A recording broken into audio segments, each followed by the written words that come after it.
time lag. Like, I can give you a good example.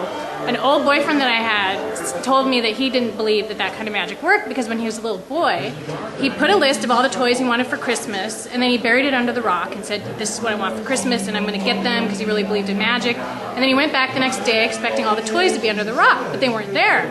And so he said he stopped believing in magic. And then I said, well, did you end up getting all those toys over the course of your life? And he said, yes, I actually did get them, but it was like, you know, Christmas after Christmas after Christmas. So even though it might not be like an immediate reciprocity, that kind of magic works over time. And when voodoo doctors, you know, will send, you know, curses or healing, time is a very funny thing with those. It doesn't necessarily happen overnight. Same with the law of attraction. Like, you know, people say you'll get rich overnight if you just set your intention or attract the right thing, but sometimes these things take an entire lifetime to accomplish. It just depends, you know. What were some of the more interesting reactions you received to your book? I've gotten a lot of interesting reactions, actually, because I tried to write it for the people who love The Secret. Yes. You know, that are just like, oh, Secret's awesome, I love it. And I didn't want to be disparaging to them or make them feel like they're ignorant, because this material is not available anywhere. I mean, I rooted through a lot of Hermetic ancient texts to make it available and quote a lot of scripture, and there's a lot of Bible stuff in there too. Jesus uses law of attraction, you know, as you think, so shall you be. Right. All that kind of stuff. Mind cure, that's all law of attraction stuff. And so I wanted to present it to them so that they would like it. And I've gotten two specific reactions. They either love it or they hate it. The ones that don't like it feel like they don't understand what I'm talking about, and, you know, they don't, I think it's because they don't want to feel like they're causing harm by doing the law of attraction. And the last chapter of the book is called Some Secrets Should Be Kept. And I kind of give some examples of how you can actually harm people by doing this, because it all comes from somewhere. People think this money just comes out of nowhere, but if you're getting money, it's coming from someone else.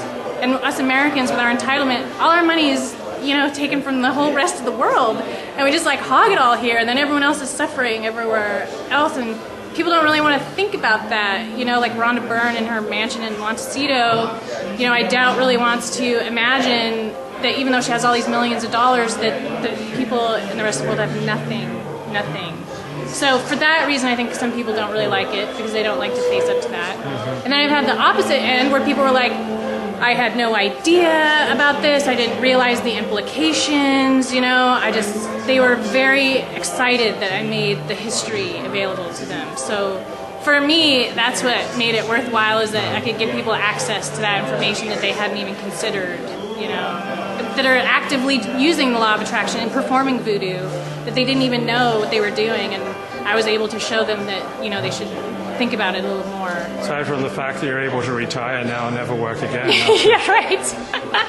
After you're writing a book for Feral House. Yeah, oh, totally. It's like easy. Everything just rains from the sky. Everything just rains from the sky now. Yeah, totally. What's some of the more interesting reactions you received to this latest book? The more interesting reactions have been that it's been accepted. Yeah. These covers, first of all, one thing you'll learn when going through the book and just studying the subject in general is that sex sells, we know that. Sex sells cars, sex sells everything. Sex sells drugs.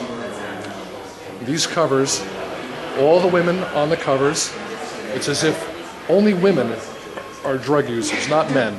That's true. All the figures on the covers of these things are gorgeous women in a state of half undress or half ecstasy or wanting ecstasy. And I don't mean the drug, I mean just that state of mind. Sex and drugs have been married almost from the beginning. And it has a lot to do with when Europe was introduced to the Orient. And in the mid to late 19th century, Europe was just gaga over all things Oriental. And opium, new, exotic, a vice from the Orient that Europeans were totally unaware of. So opium smoking became very exotic and associated with sexuality, particularly in this country when Chinese immigrants brought their opium smoking habit with them.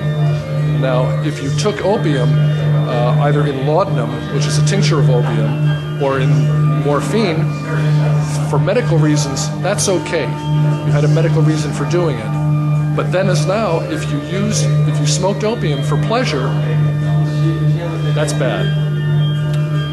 And you had Chinese people coming in here, you started seeing lurid exploitation stories about white women becoming seduced by Chinese men through the use of opium. So right away there's a connection between sexuality and drugs. And then because when drug use submerged into the underworld, then it was the province of prostitutes and people in the sporting class, so the connection between sex and drugs grew stronger still.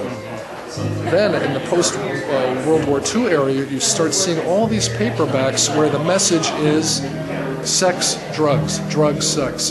Drugs make you feel good, sex makes you feel good, put the two together, good becomes great. And whether it's true or not, and not everyone who uses drugs has ecstatic sex. So not everyone who enjoys sex enjoys drugs. But there are people for whom this connection is strong, a connection made in youth or sometime, and they can't break it. And once again, we're a culture devoted to commerce. Right. And you want to sell paperbacks? Put a sexy woman on the cover. Right. And once again, without belaboring the point too much, sex sells drugs. No. I disagree. You disagree? The only way to sell a paperback is to put a swastika and a blood in shape of a tear. And that's a surefire hit. Adam, we should. Which one of your books did you do that for? I didn't do any of my books that way. Why not? Wanting to Because for a I long am not time. an exploitative type of publisher. Yes, you are. I thought you were the publisher of Feral House. How can you call it exploitative? It's all very well researched. Adam, on the First of cover all- of our book, we should have put a naked lady with a swastika bleeding on her boob, and that's, we would have told like. You can millions hit of all them. sectors Exactly. at once. Yeah. Let me just add that I put this book together.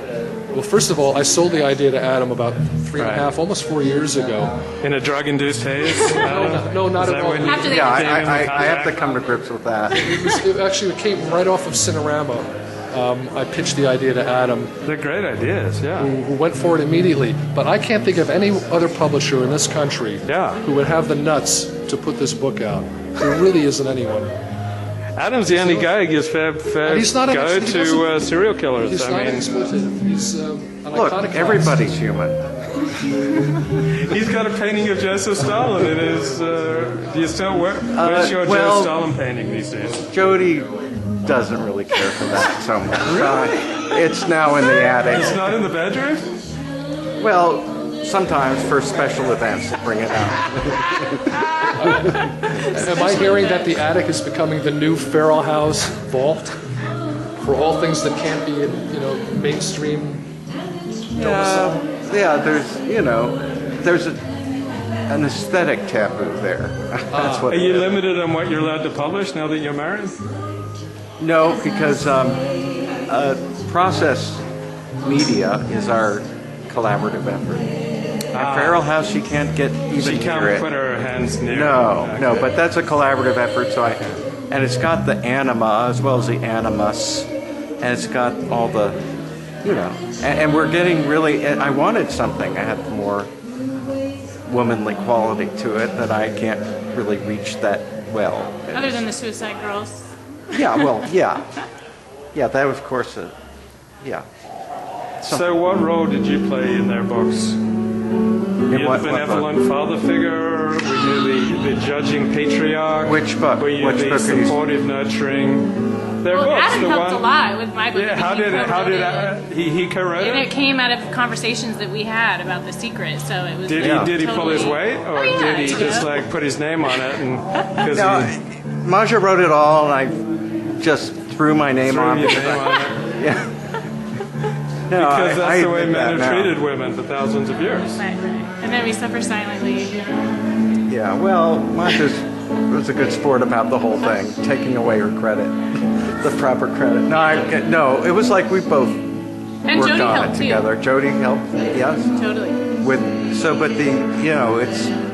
Yeah, I mean, it's Maja's first book, and she's really